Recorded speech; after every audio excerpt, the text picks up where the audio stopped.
Et coucou mes belles âmes sœurs de lumière.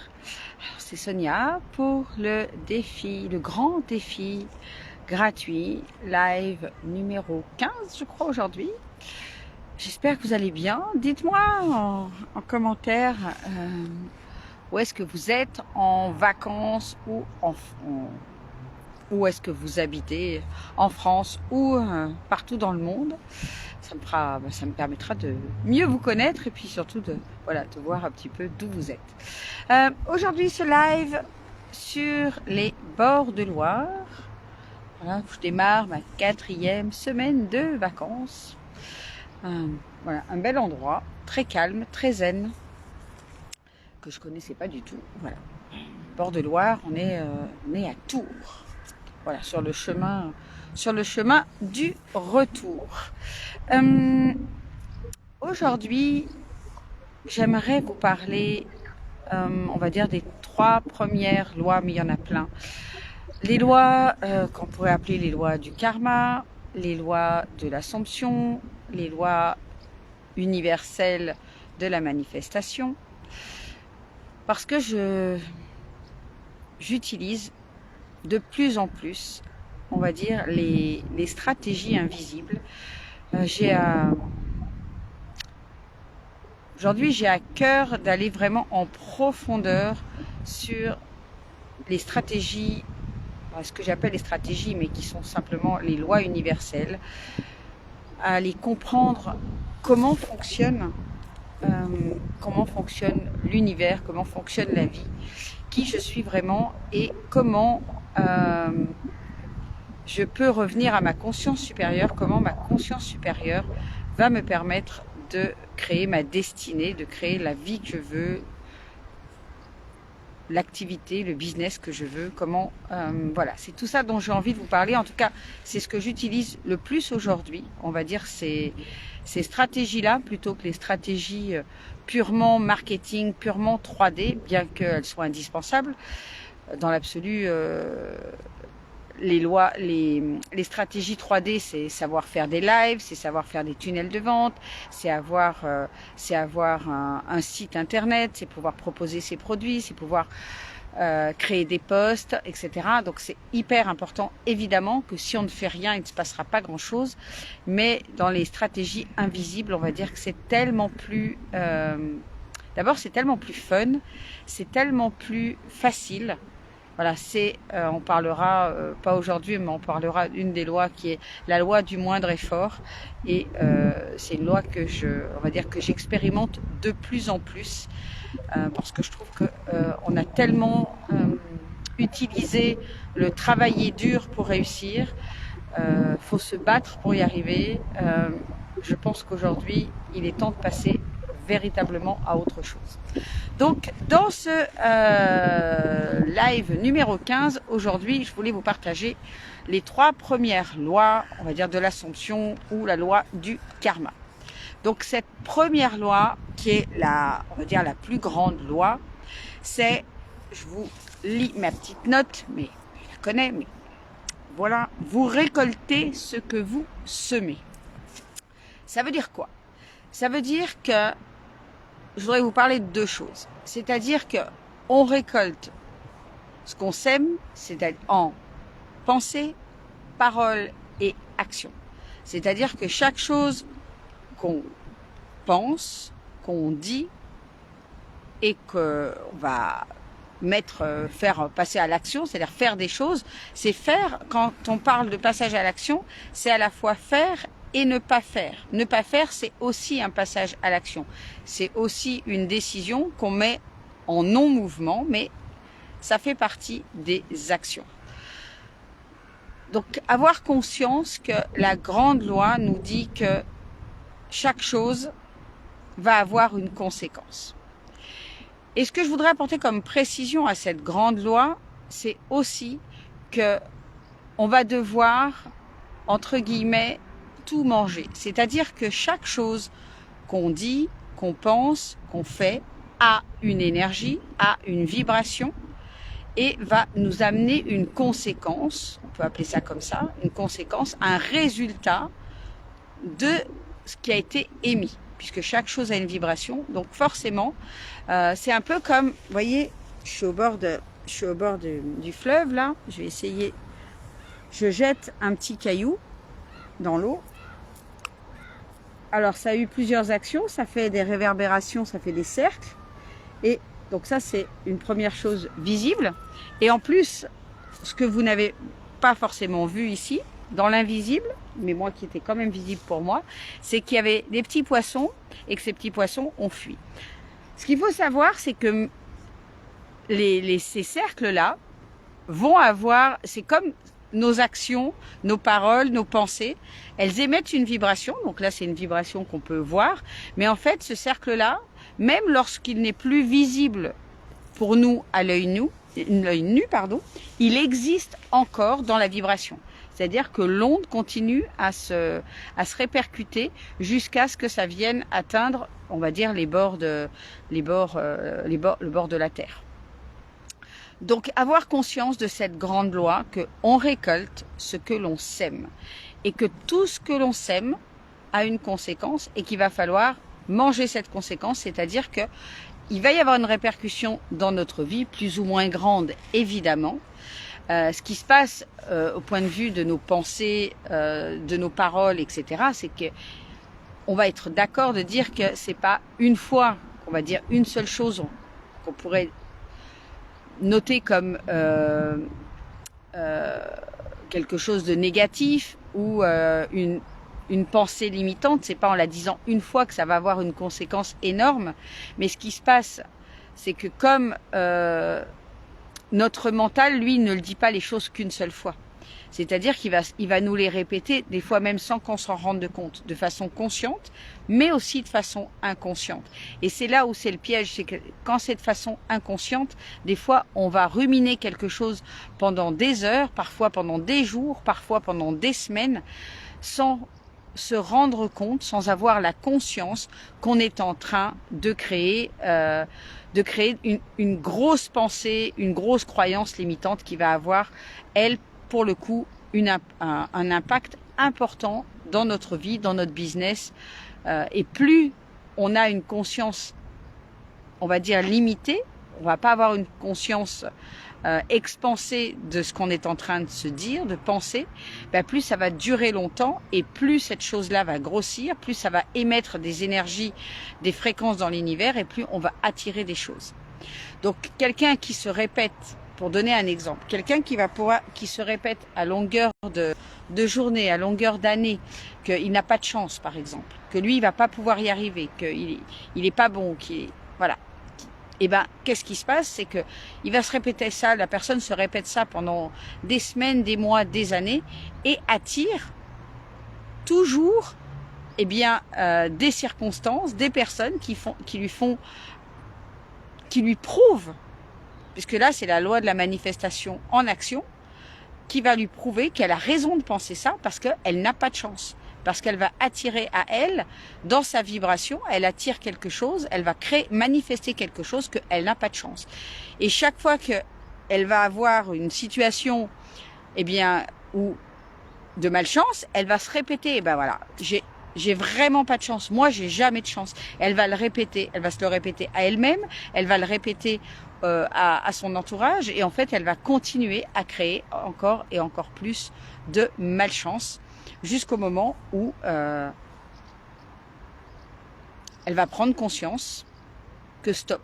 Mais peut-être s'il y a des gens qui ne prendront jamais conscience et qui vont penser toute leur vie qu'ils n'ont pas de chance. Mais un certain nombre de personnes sur cette terre, à un moment donné, avec les rencontres, avec voilà, des fois en s'enfonçant vraiment dans la malchance, vont se dire allez stop, cette fois-ci, j'en ai marre, j'arrête, et vont commencer à créer autre chose. Vont commencer à faire du développement personnel, vont commencer à s'intéresser à la spiritualité et vont avoir des prises de conscience et vont comprendre, vont intégrer que les pensées et les paroles sont créatrices et que les actes aussi, évidemment. Donc voilà pour cette première loi, nous récoltons ce que nous semons. Pour la deuxième loi, c'est la loi de la création qui dit que nous participons à la réalisation de nos souhaits.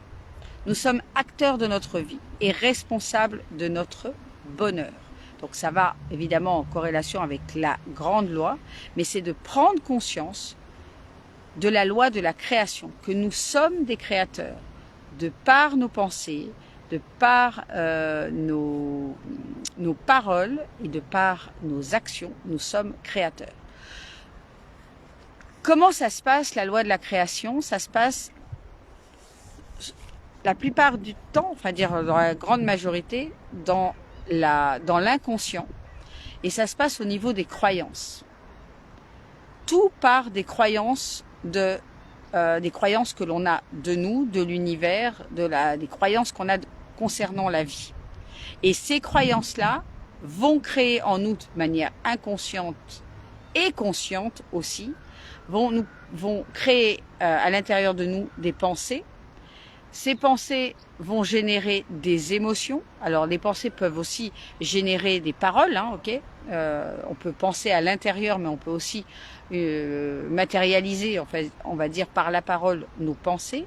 Et ces pensées vont créer en nous des émotions dites dynamisantes, okay, donc celles qui vont nous créer de la joie, de l'enthousiasme, de l'amour. Tout ça, c'est des émotions qui viennent nous dynamiser, qui viennent nous faire monter en vibration.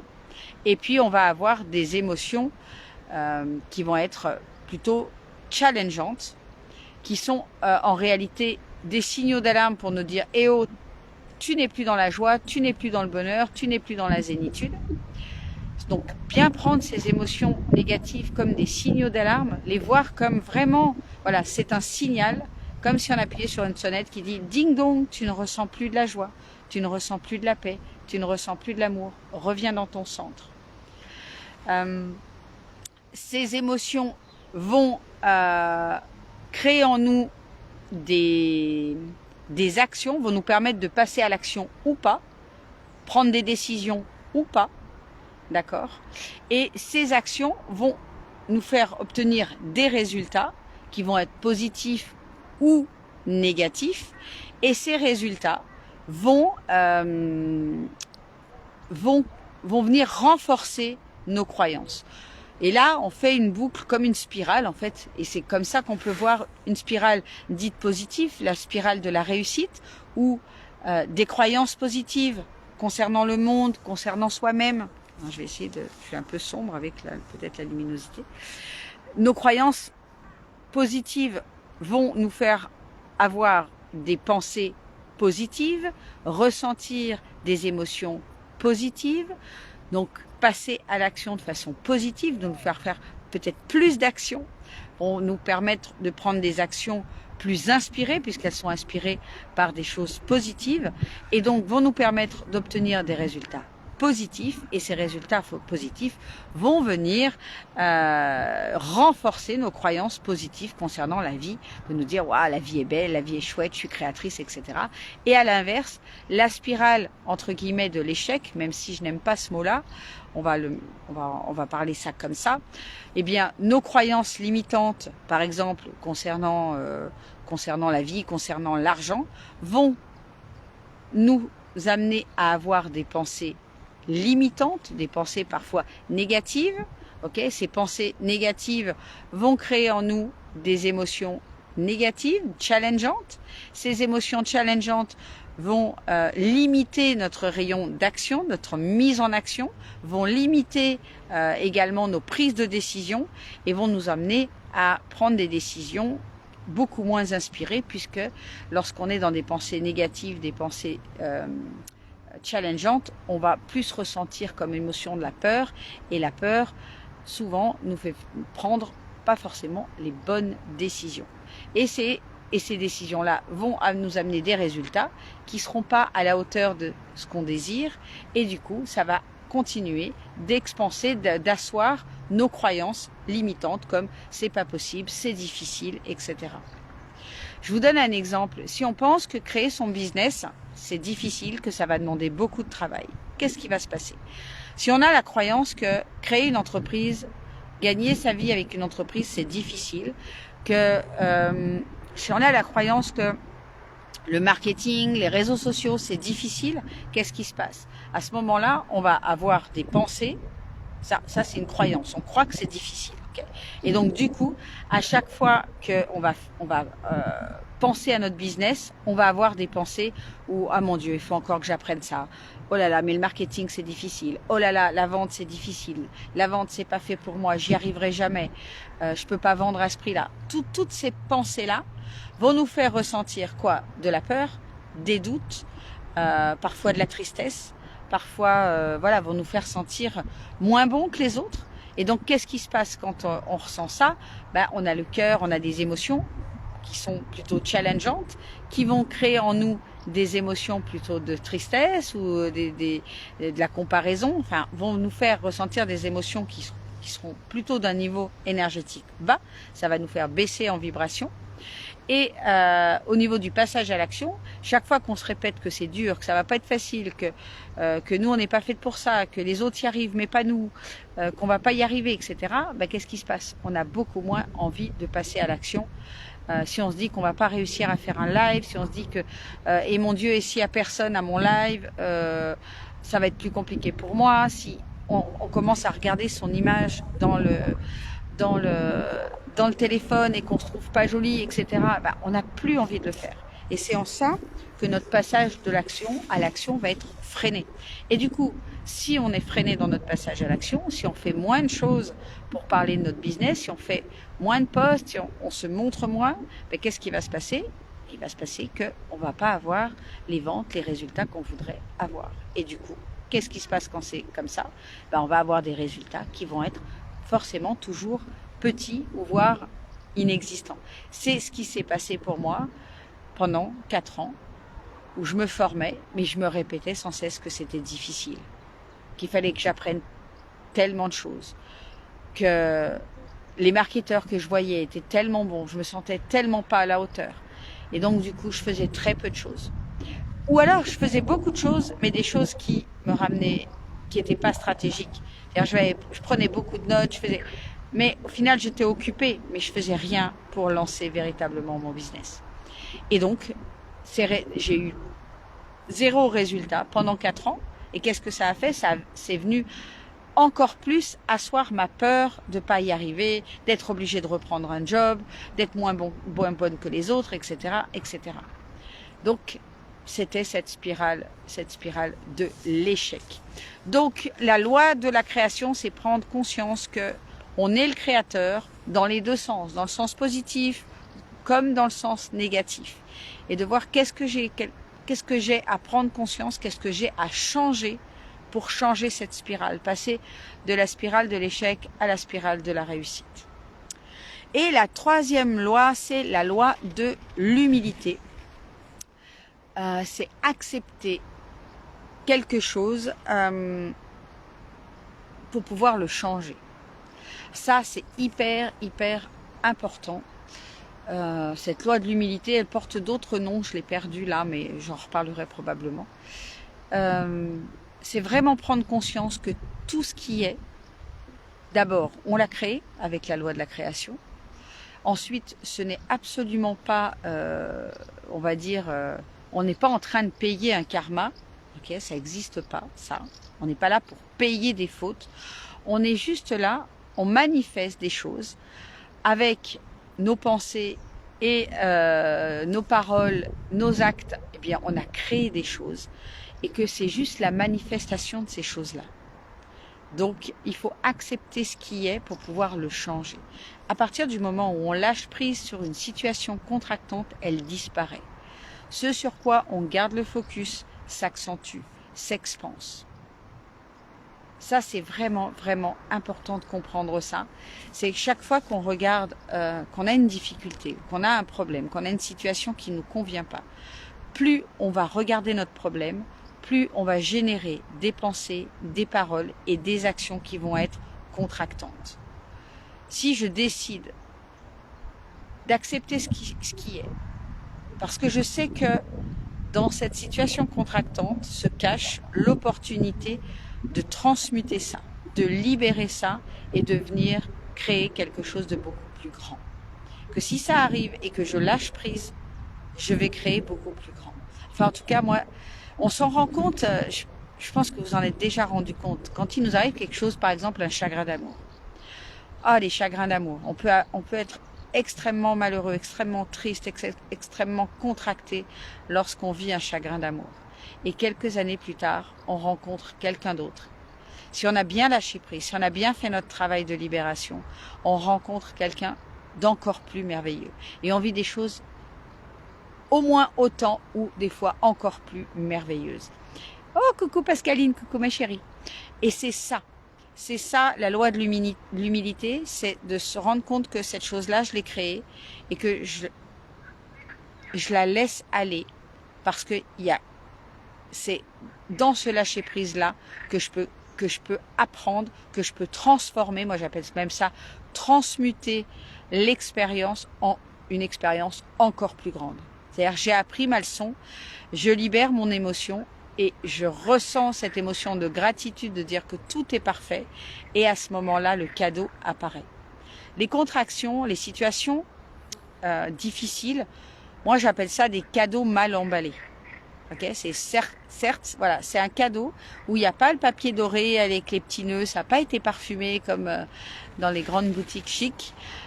Mais au final, si je sais voir que c'est un cadeau, si je sais libérer ce qui demande à l'être, et j'ai pas besoin de savoir ce que c'est, j'ai simplement à faire l'acte de libération. C'est ce que j'apprends à faire dans le pardon quantique, par exemple. C'est vraiment, voilà, j'ai pas besoin de savoir d'où ça vient, qu'est-ce que ça vient me raconter. Je peux juste libérer l'événement, ok, de façon quantique, dans l'énergétique.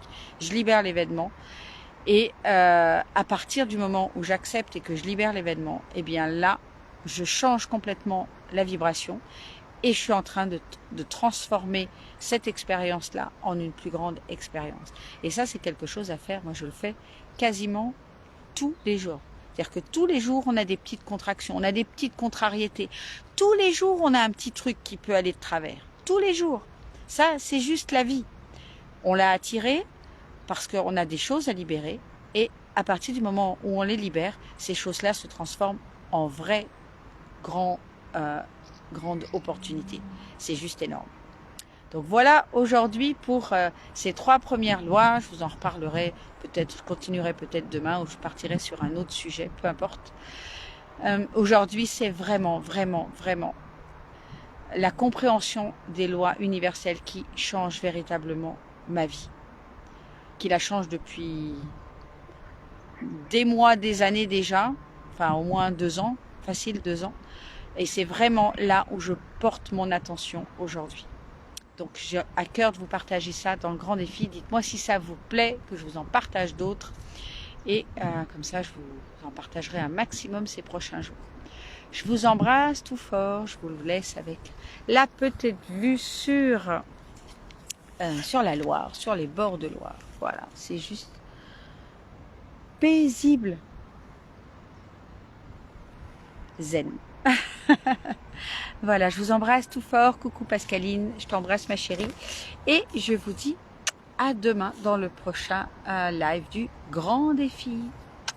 Belle soirée. Ciao, ciao.